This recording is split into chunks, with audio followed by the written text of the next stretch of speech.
28 સપ્ટેમ્બરના રોજ વહેલી સવારે સોમનાથ નજીક સરકારી સર્વે નંબર 1851 અને 1852માં 9 ધાર્મિક સ્થાનોની સાથે કુલ 45 જેટલા પાકા બાંધકામને દૂર કરવાની કાર્યવાહી થઈ, જે પૂર્ણ થયા બાદ હવે જિલ્લા કલેક્ટર દ્વારા 102 એકર સરકારી જમીનમાં કોઈપણ વ્યક્તિ, સંસ્થા કે કંપનીએ પ્રવેશ ન કરવો તેવું જાહેરનામું પ્રસિદ્ધ કર્યું.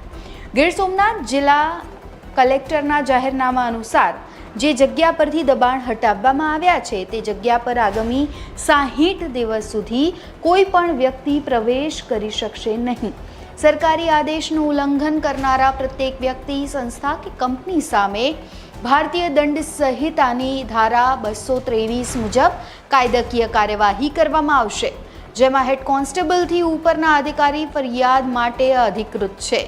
ગીર સોમનાથ જિલ્લાના કલેક્ટરે જે જાહેરનામું પ્રસિદ્ધ કર્યું છે તેમાં સુપ્રીમ કોર્ટના વિશેષ લીવ પિટિશન ક્રમાંકના આદેશ મુજબ કોઈપણ ધાર્મિક સ્થાનો, મંદિર, મસ્જિદ, ચર્ચ, મકબરા અને ગુરુદ્વારા વગેરે પ્રકારના ધર્મસ્થાનનું અનઅધિકૃત દબાણ દૂર કરવામાં આવે, ત્યાં નવા અનઅધિકૃત બાંધકામ ન થાય તે જોવાની રાજ્ય સરકારની ફરજ છે.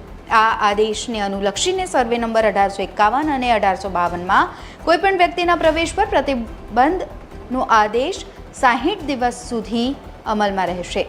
આ બંને સર્વે નંબર પર સરકારી કામગીરી હોય તેવા કોઈ પણ કર્મચારી કે અધિકારીને પૂર્વ મંજૂરી મેળવ્યા બાદ જ પ્રવેશ કરવાની છૂટછાટ આપવામાં આવી છે. પોલીસ ફરિયાદની જોગવાઈ છે. આ સિવાય કોઈપણ વ્યક્તિ, સંસ્થા કે કંપની આ વિસ્તારમાં અનઅધિકૃત પ્રવેશ કરે તો તેના વિરુદ્ધ ફરિયાદ દાખલ થશે તેવો ઉલ્લેખ પ્રસિદ્ધ થયેલા જાહેરનામામાં કરવામાં આવ્યો છે. જિલ્લા કલેક્ટરે જાહેર કરેલા જાહેરનામું 30/9/2024થી લઈને 30/11/2024 એટલે કે 60 દિવસ સુધી બંને સર્વે નંબર પર લાગુ કરી દેવામાં આવ્યું છે. Bureau report, Gujarat.